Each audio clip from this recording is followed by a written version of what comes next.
what's the most challenging thing you're working on internally or externally? Could be creatively, it could be habit-wise. What is something that you're struggling with or grappling with that you're working through? Happiness. Wow. Okay. Yeah, happiness. It's interesting. I was getting ready to come over here this morning. And so my daughter goes to school here at the Thornton School for Music. She's a senior and she spent the night with me last night. I'm going to tell you the story because it's relevant about both learning things the hard way and about happiness. So she slept in my bed with me last night and it was so awesome. And I just love her. And she's 22 and she's about to like burst into the next chapter of her life. It is so exciting. And I miss her terribly, terribly.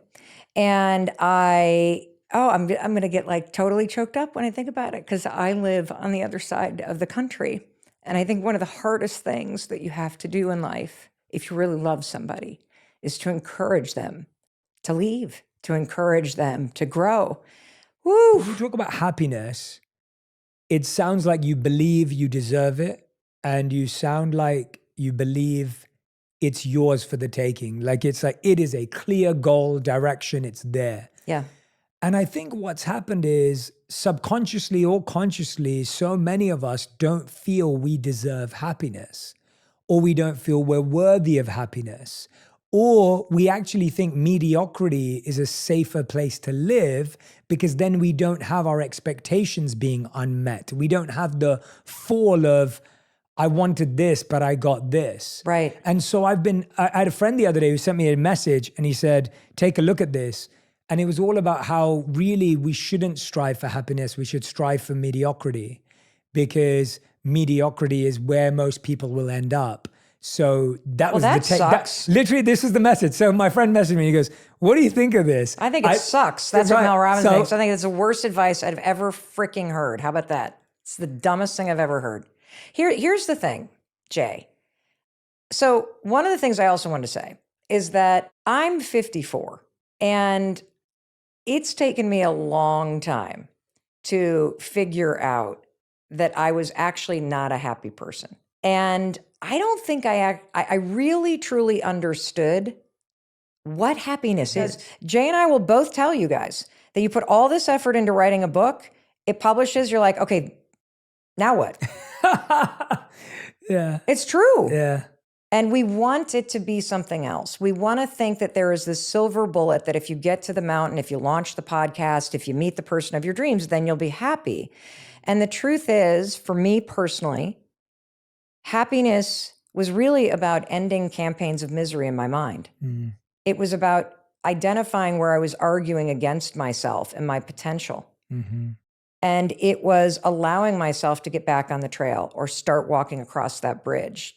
Yeah, that's I love those visuals. They're so powerful and so beautiful. And when you said the bridge one, it reminded me of, I believe this is from the Christian tradition. I believe it's from the Bible, but this statement says, the world is like a bridge. Don't build your house on it, cross over it. Mm. And I've always spiritually gravitated towards that statement very deeply. So when you said bridge, that was the first thing that came to my mind. The world is like a bridge. You know, I also like that term. Yeah. A couple reasons. So, I was telling everybody earlier about how I woke up this morning and I'm here visiting my daughter who's 22 and a senior in college. And I felt this profound sadness. And I noticed it and I allowed myself to feel it because I wouldn't feel that if I didn't love her so deeply, right? And then I visualized this bridge. That this is just one step on a very long bridge that I'm crossing. And a bridge that as a parent, like the most important thing that I need to do as a parent is to encourage my children to fly into this world and to leave and to become who they're meant to become, which means they're going to leave. And there are a lot of goodbyes and it sucks, but it's also beautiful. And I also love this idea of a bridge because when it comes to anxiety, when it comes to separation, there is this concept when you say goodbye to somebody or when you're about to leave somebody who's going to do something anxious, is you bridge that moment to the next moment you're going to see them. So I'm sure you do this when you say goodbye to your parents in the UK. You hug and say, I can't, for me, I just said, I can't wait to see you on Thanksgiving break. Mm-hmm. I can't wait to hear how this thing goes tomorrow, so that you are staying connected and bridging and closing that kind of loop of something's ending. I'm doing that dance with happiness and contentment. That when I feel the fire of discontent or friction or complaining or looking for what's wrong, I pull the curling iron a little away from the ear and I go back into a safer, calmer place. That was a beautiful answer. I didn't know what to expect when I asked that question. I really appreciate you, going that inward with it, because you could have gone a number of ways. I fully understand and empathize what you're saying, because my mom and my family do something similar. So, and I love my mom. I have a great relationship with my mom. She's amazing. And anything that's good about me is because of her. But every time I go back to London, the day I land, my family will say, well, you're only here for 21 days. I'm like, 21 days? Like, that's 3 weeks. Even if you added up all the hours weekly that you spend with time with someone, it probably won't account for Right. 21 full days with full presence. And then a week will go and be like, oh, you've only got 14 days left. Or you've only got 7 days left. Oh, you're leaving today. And that mindset just keeps forcing you to think that day 21 is day one. And I don't want to go back to that sort of frenetic busyness that creates chronic stress. And, the challenge for me right now is, how do I stay in a space that's happy? That's such a great realization and reflection, I think, when you come to that. And it takes a lot of self-acceptance to come to that, because I think we think of life as binary. Like, you have to make a choice. You're either going to be a winner or you're going to be a loser. And it's almost like you feel you have to make those choices early in life. And I think when you came in here, we were talking about something, and I really, really think it's something that a lot of our listeners will resonate with. The idea that so many of us experience pain of not going after what we want or what we need or what we feel is our calling, because of the pain that comes with that. Yeah. And so we settle for the pain of where we are. Yeah. And I think those two ideas are related, because, again, we think there's this choice you have to make at any point in time, where it's like, I'm either going to live the life of my dreams or I'm going to be stuck forever. And then we're like, okay, well, I'll be stuck forever because my dreams seem so far away.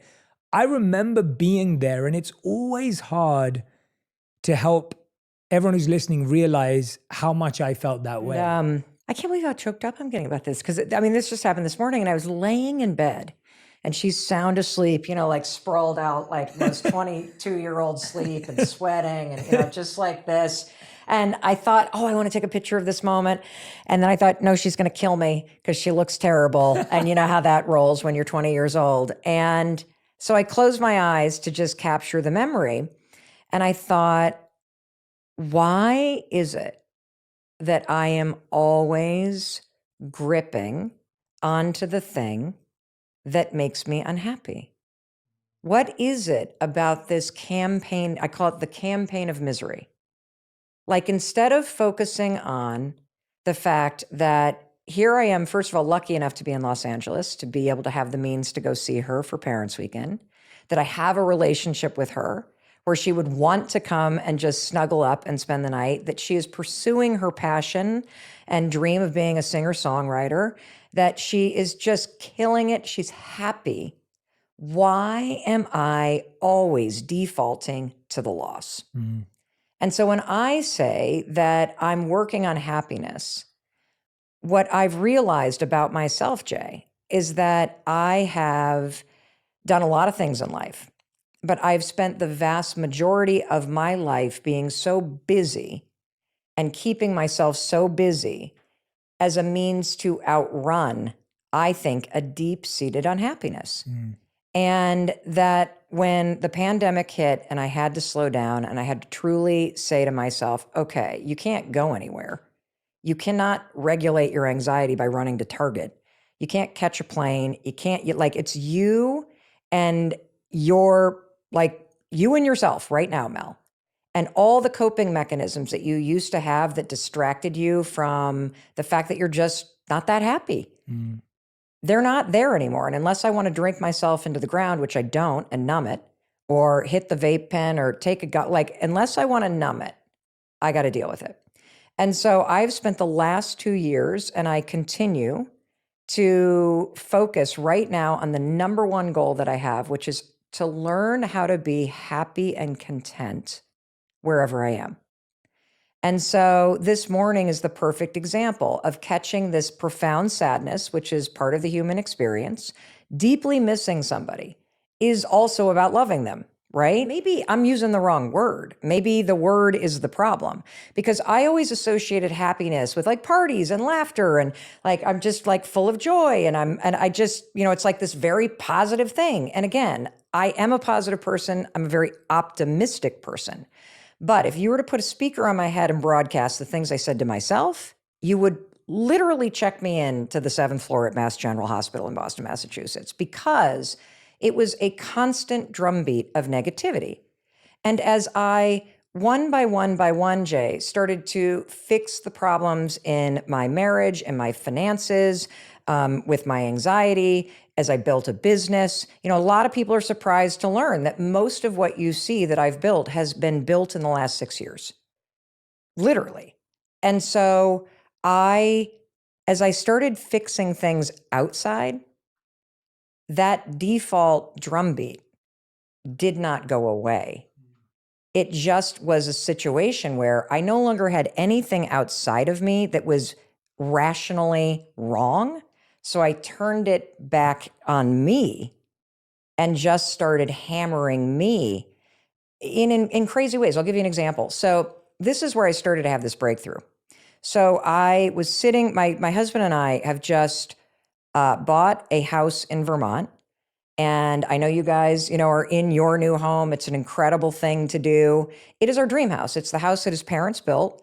It's the family house. We not only were able to purchase this thing, we've been able to completely renovate it, make it our own. This place is the closest place to God that I have ever been. We sit nestled between mountains with a 140-mile view straight down a valley with cascading. Like, it is just spectacular. When I would sit in therapy sessions 8 years ago, and my therapist would ask me to come up with like a, like a totem or a spiritual guide or a vision, whatever, for truth or God or whatever, it's always this view. And so lo and behold, 8 years later, we freaking live there. And I'm sitting on this covered deck looking down the valley. My daughter is sitting next to me, our other daughter who lives in Boston, who's 23, and it's Sunday. And normally on Sundays, I'm not even present on Sundays because I'm now got the Sunday scaries. I'm now thinking about the week ahead. She is starting to now do that. Okay, I got to get going. And I don't want to go back to that sort of frenetic busyness that creates chronic stress. And, the challenge for me right now is how do I stay in a space that's happy? That's such a great realization and reflection, I think, when you come to that. And it takes a lot of self-acceptance to come to that, because I think we think of life as binary, like you have to make a choice. You're either going to be a winner or you're going to be a loser. And it's almost like you feel you have to make those choices early in life. And I think when you came in here, we were talking about something, and I really, really think it's something that a lot of our listeners will resonate with. The idea that so many of us experience pain of not going after what we want or what we need or what we feel is our calling, because of the pain that comes with that. Yeah. And so we settle for the pain of where we are. Yeah. And I think those two ideas are related because, again, we think there's this choice you have to make at any point in time where it's like, I'm either going to live the life of my dreams or I'm going to be stuck forever. And then we're like, okay, well, I'll be stuck forever because my dreams seem so far away. I remember being there, and it's always hard to help everyone who's listening realize how much I felt that way.